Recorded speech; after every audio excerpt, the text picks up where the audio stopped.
안녕하세요. 농밥밭TV 뱀이오가피 농장입니다. 자, 오늘 날짜가 3월 12일입니다.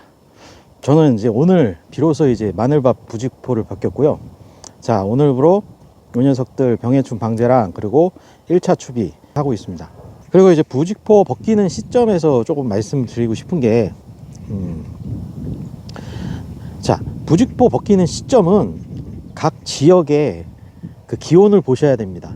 뭐 누가 이제 부직포를 벗겼더라 뭐 이렇다고 해서 똑같이 부직포를 따라서 벗기시는 게 아니고 지역에 따라 다릅니다. 그래서 뭐 어디를 이렇게 다녀왔는데 아 그쪽은 부직포를 싹 벗겨놓고 파릇파릇하더라, 아 나도 빨리 부직포를 벗겨야지, 이러시지 마시고 그 지역의 기온을 봐주시면 됩니다. 뭐 기상청이나 아니면은 그 날씨 관련 이런 앱들을 보신 다음에 그 평균 온도가 한 5도 이상, 그러니까 영하로 살짝은 떨어질 수는 있겠지만 영하 뭐 5도 6도 이렇게 떨어지지 않는 시기가 왔을 때, 지금 같은 시기가 저희 쪽에서는 지금 영하로 떨어지긴 하지만 영하 한 1, 2도 이 정도밖에 안 떨어지는 시기가 왔습니다. 이렇게 되면은 평균적으로 평균 기온이 한 5도 이상이 되는 거예요. 그렇기 때문에 저 같은 경우에는 지금 3월 12일 오늘 날짜로 이제 부직포를 벗기게 된 겁니다. 그래서 부직포 벗기실 때 가장 중요한 거는 꼭 평균 기온을 보시고 부직포를 벗기시라, 이 말씀을 드리고 싶습니다.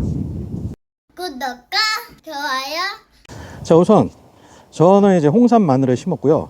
이 그 육종 마늘과 홍산 마늘은 조금 차이가 있습니다. 홍산 마늘 같은 경우에는 뭐 난지형이라고 하긴 하지만 그 지역을 가리지 않고 이렇게 심을 수가 있어요. 최근에는 이제 강원도 그쪽까지도 이제 홍산 마늘을 심는 걸로 알고 있습니다. 자, 이 부직포를 벗겨내고 가장 먼저 해줘야 될 거는, 자, 특히나 이제 병해충 방제. 해충으로서는 이제 고자리파리가 있습니다. 마늘이 일단 제 밭에는 이제 그런 현상이 없어가지고 제가 샘플은 보여드리기 좀 힘들 것 같고요. 마늘이 성장을 하지 못하고 이제 조그만 상태인데 이렇게 살짝 들어보면은 그냥 쑥 빠지는 경우, 뿌리 부분이 이제 물러져 있는 경우, 요거 같은 경우엔 그 뿌리 부분에 그 작은 그 구더기 같은 뭐 이런 것들이 있습니다. 요게 바로 고자리파리입니다. 그래서 혹시나 그런 것들이 발견된다면은 즉시 이제 관련 살충제를 이제 살포해야 되겠죠. 그 병으로는 가장 이제 많이 걸리는 것이 흑색 균핵 썩어병, 요게 있고요. 그리고 마늘이 어느 정도 성장한 후에는 뭐 잎마름병이나 아니면은 특히 홍산 마늘 같은 경우에는 이제 녹병, 요게 좀 많이 옵니다. 그래서 이제 마늘밭은 주기적으로 이제 관찰을 해 주셔야 되는데, 자, 어쨌든 그래서 요것들 살균 살충제 살포하고 그다음에 추비, 첫 번째 추비 같은 경우에는 그 질소질 위주로 주시면 됩니다.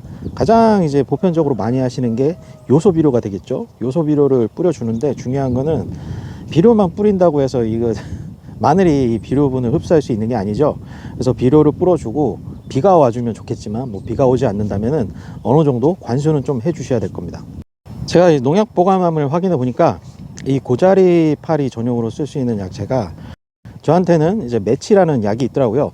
그래서 요거를 사용할 거고, 그 다음에는 흑색 균행 썩은병, 요 마늘에 대해서 여기 쓸 수 있는 약재가 그 벨리엘이라고 그게 있었습니다. 그래서 요 두 가지 약재를 사용할 겁니다.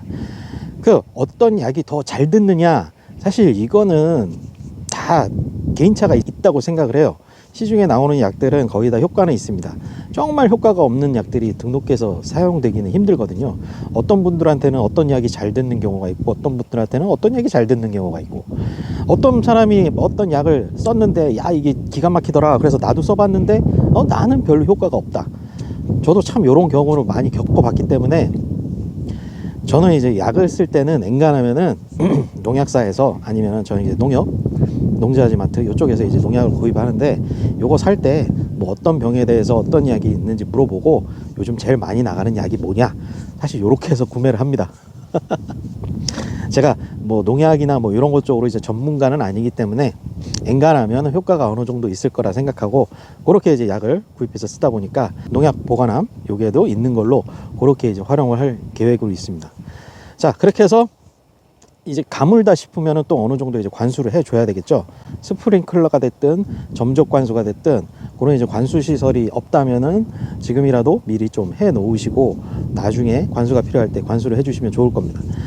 그러고 나서 3월 중순, 지금이 3월 중순이라고 보고요. 이제 3월 말에 이제 2차 추비, 그리고 4월 초에서 10일 전, 4월 10일 전에 마지막 3차 추비해서 이렇게 이제 마늘을 키워 나갈 겁니다. 그래서 저도 몇 년 동안 이제 마늘을 쭉 재배해 왔는데 크게 문제는 없었습니다. 예전에 그냥 대충 막 육종 마늘 막 풀 자라는 데를 냅두고 이럴 때는 정말 안 됐었는데, 어느 정도 잡초도 잡아주고, 그리고 하다못해 한두 번이라도 추비를 좀 주고 이렇게 해주면은 마늘은 잘 자라게 돼 있습니다. 그래서 병 같은 거 그런 것만 관찰 잘 해주시면 될 것 같고요.